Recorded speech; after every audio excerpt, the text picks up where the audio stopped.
madaxweynaha Puntland Saciid Cabdilaahi Dani ayaa qasriga madaxtooyada ee Puntland ku qaabilay xildhibaan Ilhaan Cumar oo ka tirsan Koongareeska Mareykanka taasoo booqasho maalmaha uga bilaaban doonta Puntland. Xildhibaan Ilhaan Cumar oo maanta si weyn loogu soo dhaweeyay magaalada Garowe caasimadda Puntland ayaa waxa ay booqasho ku tagi doontaa dhawaan qaar ka tirsan degmooyinka iyo gobolada Puntland taasoo u kurgalayso xaaladaha nololeed ee dadka deegaanka.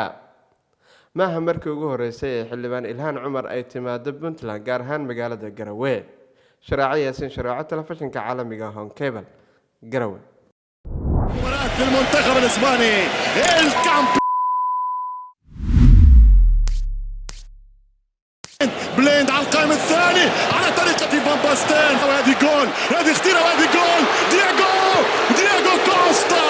اللي هي لعنة سلفادور شيء كبير السلسعو